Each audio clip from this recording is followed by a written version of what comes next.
Hi guys, so this video is for all of the microblading artists who are struggling with retention. So you're seeing your clients come in for their 6-week touch-up and they have less than ideal retention or nothing at all. So there's some things that you can do now to help you with that. And the first is you want to ensure that when they're in for their initial appointment and you are doing the first pass, you want to ensure that every single stroke that you implant makes this Velcro noise. So it's going to sound like a scraping noise. So one, if you're not hearing that noise, then you're doing two things. You're either going much too light or you're going much too deep, which will cause a blurry mess. And so you want to make sure that you hit that sweet spot. So there's a ton of videos that you can find on YouTube. One thing that you can see during your first pass when you have hit that sweet spot beyond the that Velcro scraping noise is you'll see pinpoint bleeding. And so what that looks like is the tiniest little droplet of almost like lymph and blood mixed together.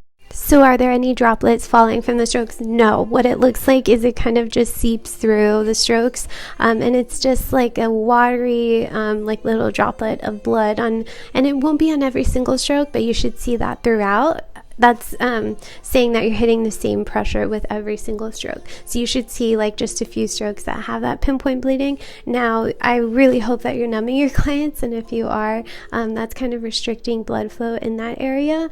So if you were seeing droplets of blood that are kind of dripping from the strokes, you're going much too deep and it's going to be painful.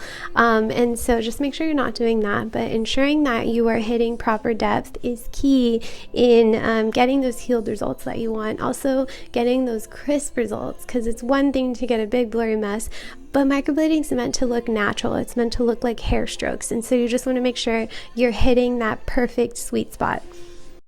So another thing you want to make sure that you're doing is getting proper stretch. And so you want to stretch their skin tremendously taut in order to be able to get the thinnest, crispest strokes. And so it also helps with depth. And so you're stretching with these two fingers and your pinky. And so typically I'm like holding the pen. This is the pen that I'm going to talk to you guys about. But you're stretching the brow itself with these two fingers. And then if you're going at the bottom, you're stretching the lid skin down with the pinky, and if you were doing the strokes at the top, you're stretching like this and then putting your pinky while holding the blade and stretching the skin at the top. And you want to stretch, I mean, your fingers are going to get so strong because you need to be stretching tremendously throughout the entire session. This also will alleviate the pressure when you're going in for that initial pass, and it makes it much more comfortable and a pleasant experience for your client. Now that you have proper stretch, that's really important to do during the second pass. And if you're not doing a second pass, that could be why you're not seeing the best results.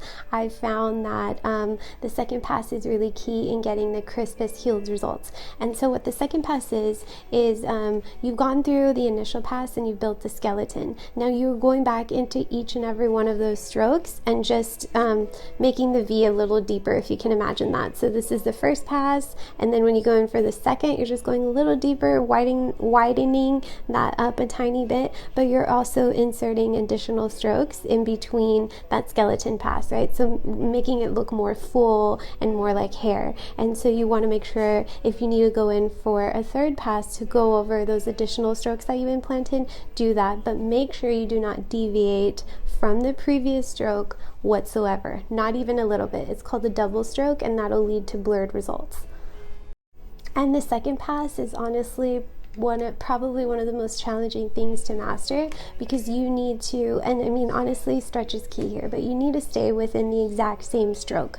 And let's say you've gone in for the first stroke and you deviate from that a tad bit during the second pass, right? That's going to lead to blurred results. And the skin doesn't like that, so it can cause trauma too. So just make sure you're staying within that first pass, within that stroke that you implanted during the first pass, and adding additional strokes in between that skeleton pass, because you do want to make it look more full and not so bald in some places, depending on the brows that you're working on.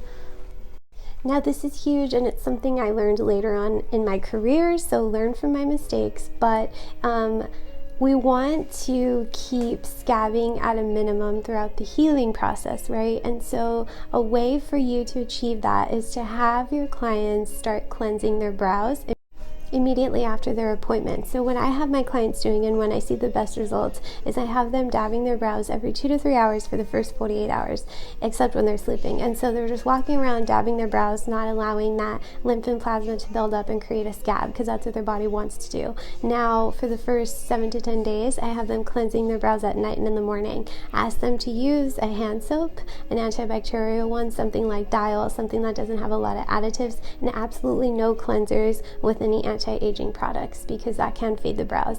And so if you have them dabbing their brows for the first 48 hours, they're cleansing their brows at night and in the morning for the first 7 to 10 days, and they're also using the ointment that you sent them home with, that's not going to allow their skin to create that scab.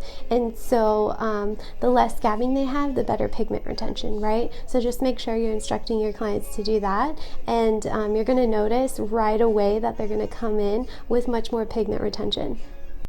So this is the last little tip I'll share with you, but making sure that you're really investing in good equipment. So you want to have a blade that's sharp enough. Something stainless steel is my recommendation, and I love the 18U blades. I also switch between 18U and nanos depending on the hair that they have and their skin type, but I typically use the 18Us, and I like the ones from Fee, although I think there's another brand like Jen Boyd, I believe it is, but there are other brands that have stainless steel microblades. And so making sure that you're investing in really good equipment is really important, because these blades, I've never dealt with like frills in the blades. And let's say you are maybe not investing in the best products, and many times those blades can frill, and then that keeps you from really getting that clean, crisp stroke. But if you guys have any questions, feel free to reach out, comment below. I hope this helped anyone out there. Thank you.